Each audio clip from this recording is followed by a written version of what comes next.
1985년 2월 14일 미 국방부는 1911년 이래 무려 74년 동안이나 미군 제식권총으로 사용하던 459경 1912 피스톨을 9mm 베레타 모델 92F 제식명 M9으로 교체한다고 공식 발표! 1912 피스톨 마니아들을 경악시켰어. 교체 사유는 2차 대전 때부터 제식으로 마르고 닳도록 사용하던 M1911A1의 노후화를 비롯해서 459경 비만탄 사용으로 인한 장탄수 부족, 싱글 액션 구조에서 비롯되는 안전성 논란 등등 여러 가지가 있었지만 미군이 표면적으로 내세웠던 건 나토 회원국 중에서 부무장용 권총탄으로 9mm 파라벨룸탄을 사용하지 않는 나라는 유일하게 미국뿐이라는 거였지. 하지만 군 내부의 반발도 만만치 않았는데 459경 탄이 9mm 탄보다 저지력이 세다 이런 물리적인 이유도 있었지만 1911 피스톨이 쌓아왔던 업적이 너무나 신화적이었기 때문이야. 단적인 예로 1918년부터 1993년까지 75년 동안 전쟁터에서 1911 피스톨을 사용했던 군인들 중에 최소 55명이 미군에게 주어지는 최고의 영예인 명예훈장을 수여받았거든. 오늘은 그 신화적인 업적들의 일부만 아주 간단 명료하게 정리해보자고.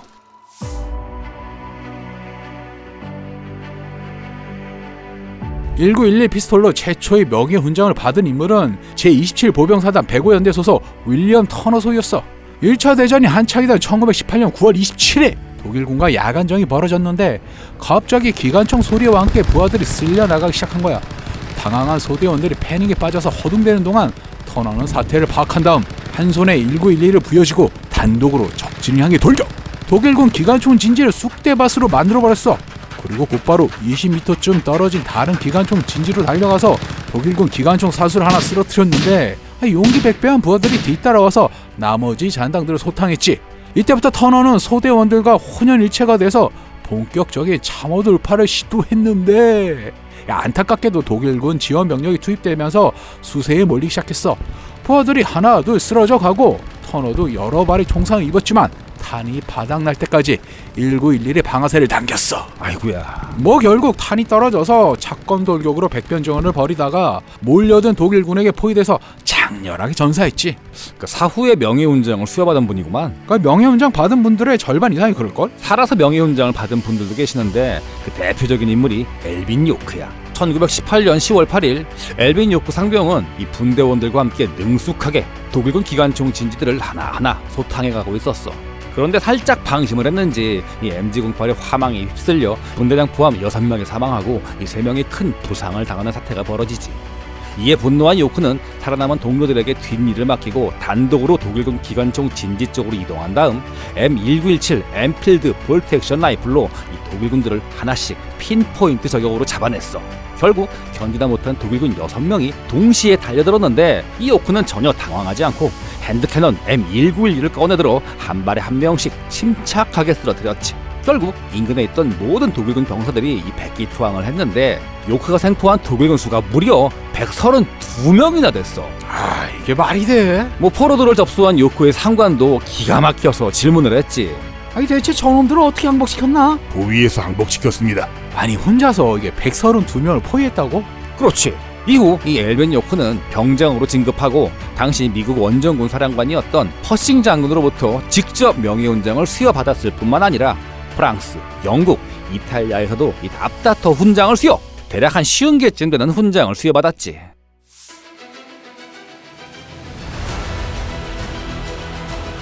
자, 이번에 2차 대전으로 넘어가서 1944년 6월 사이판 미 육군 27사단 105연대 소속의 토머스 베이커 일병이 주인공인데 이분의 평소 전투력이 어느 정도였느냐? 일본 놈들 스켜입니까? 잠시만 기다려주시겠습니까? 바로 바주커프 들쳐매고 뛰어나가서 요절내고 정찰 나온 일본군 2개 분대 정도는 이게 단독으로 손쉽게 전멸시킬 정도로 실력과 패기를 두루 겸비하신 분이셨어. 그런데 운명의 7월 7일 베이커가 매복하고 있던 곳에 일본군 병력이 대규모로 쳐들어온 거야. 치열한 교전이 벌어졌는데 베이커는 전투 초기에 중성을 당했지만 후퇴하지 않고 끝까지 싸웠어.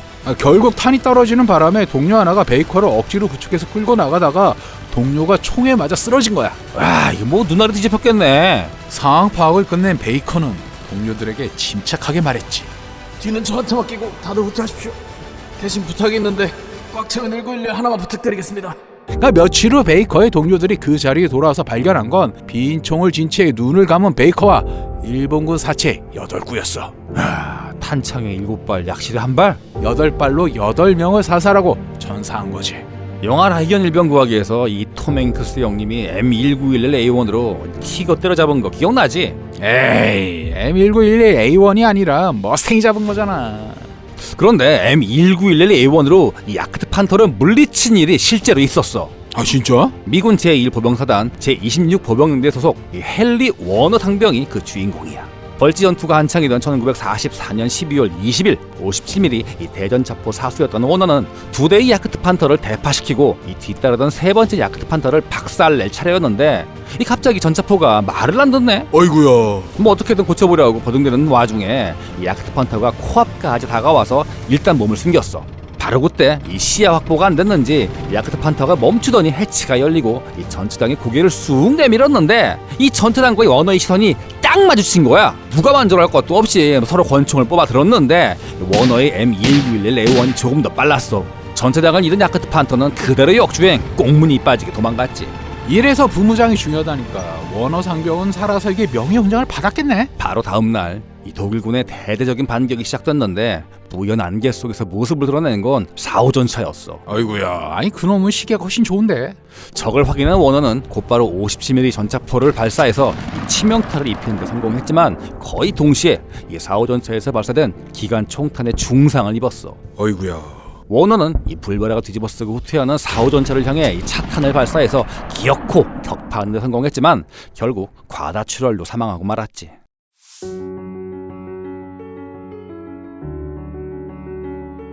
그러니까 1911 피스톨을 든 병사들의 처절한 혈투는 6.25 때도 이어졌어. 1951년 6월 7일 제7보병사단 31보병연대 소속 잭 헨슨 일병은 부상당한 동료 4명이 무사히 철수할 수 있도록 자원에서 남아 중공군과 맞서 싸웠어. 2차 대전 당시 일본군과 끝까지 맞서 싸운 이 토머스 베이커 일병이 생각나는데 혹시 이분도? 맞아.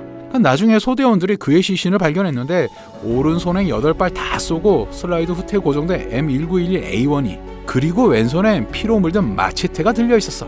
그리고 주변에서 중공군 시신 22구가 발견됐다고 하더라고. 자, 다음에 소개할 다니엘 슈너버 상병은 6.25 당시 제7보병사단 공병대 폭파조 지휘관 출신으로 명예훈장을 받은 분이야. 그러니까 공병대 폭파조라. 이게 뭔가 심상치 않은데? 휴전을 얼마 앞둔 1953년 7월 8일 경기도 연천군 일대에 주둔 중이던 제7보병사단은 공산군의 파상공세에 고전을 했는데 이를 지켜본 슈너버는 자신의 폭파조를 소총부대로 재편성해서 전투에 참가했어. 이분이 폭파 전문가라 어지간한 폭발에는 면역이 돼 있는지 포격을 뒤집어 쏴가면서 아군의 화력 유도를 했고 우연히 제 가라앉기도 전에 달려가서 M1911A1과 투루탄 몇 개로 적진지를 소탕하곤 했지. 헐, 이거 미친 거 아니야? 다음날 아침 일찍 슈노버가 속한 중대가 다른 중대와 임무 교대를 했음에도 불구하고 이 슈노버는 자진해서 전투 현장을 사수하다가 7월 10일에 전사했어. 아이고야. 살아 생전에 그를 마지막으로 목격했던 동료들의 증언에 따르면은 슈노버의 손에는 M1911A1과 BAR이 들려 있었다고 하더라고.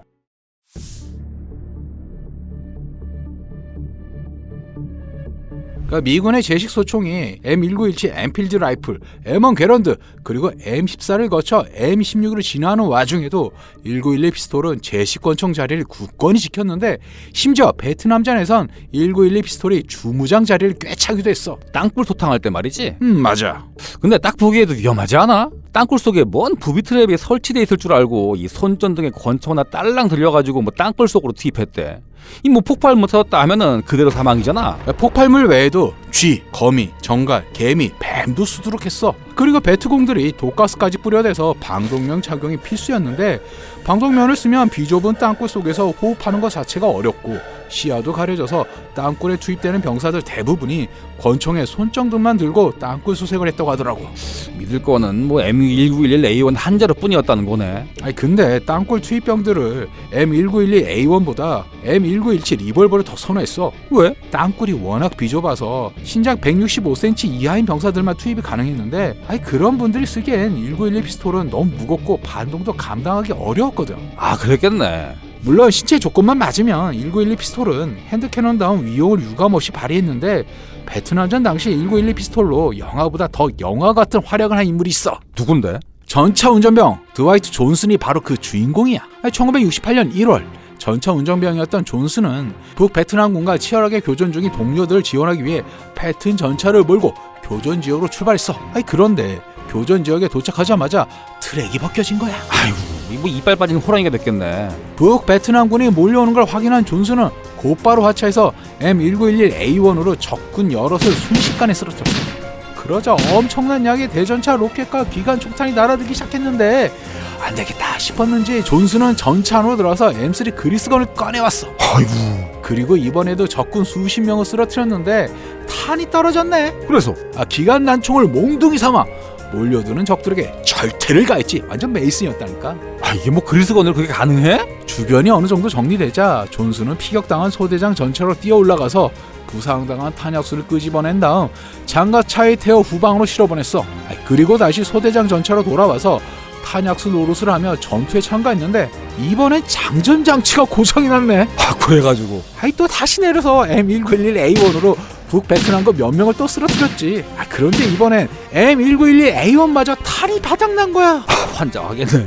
이게 영화 속 한 장면이라면 존슨이 권총 집어 던지고 맨손으로 싸우다가 장렬하게 전사하는 식으로 끝내는 게 그나마 좀 리얼한 마무리일 텐데 이 양반은 본인이 타고 왔던 전차로 달려가서 포탑에 설치된 M2 중기관총으로 또 적군을 요절냈어. M48 패턴이면은 M2 쏠 때 이 상체를 노출해야 되는 거 아니야? 그렇지. 아이고, 뭐 사후에 명예훈장을 타셨겠구만. 아니 린든 존슨 대통령으로부터 직접 수여받았다니까. 와, 이분 정도면 거의 총인 아니야? 안타깝게도 귀국 후 극심한 외상 후 스트레스 장애 때문에 경제적 어려움에 시달렸어. 그러다 1971년 4월 29일 집 근처 상점에서 권총광도 행각을 벌이다 상점 주인이 쏜 총에 이게 맞아 사망했어. 아이고. 전장의 영웅들이 초인이길 바라는 건 그분들에 대한 모례가 아닐까 싶어.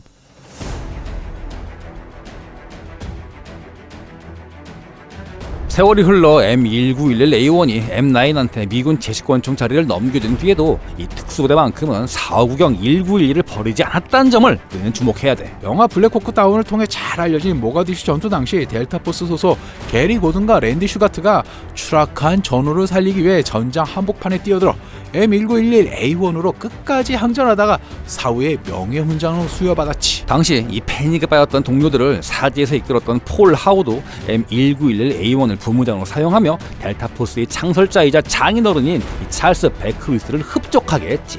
뭔 말이요? 이 찰스 베크위스가 291 피스톨 광팬이었거든. 영화에 등장하진 않지만 모가디슈 전투 때 지상군을 지휘하고 합동특수전 사령부 사령관을 거쳐 미 아프간 주둔군 사령관까지 역임했던 델타포스 출신의 오스틴 밀러 장군도 1911 광팬으로 유명한 분이지. 그래? 전방을 시찰할 때도 허리춤에 델타포스 오퍼레이터 시절에 쓰던 1911 커스텀 피스톨을 차고 다니면서 이 변함없는 1911 사랑을 만방에 과시했다 이거야. 이 네이비실의 경우 이 베트남전 당시부터 이 허시파피 같은 9mm 소음권총을 애용했고 뭐 MP5 골수마니아가 즐비했던 만큼 9mm 파라벨룸탄에 대한 거부감이 딱히 없었어. 오, 이해하네. 유력보단 명중률이 우선이다. 이미 1980년대부터 장약 빡빡하게 채워넣은 9mm 할로 포인트 플러스 피탄을 썼거든.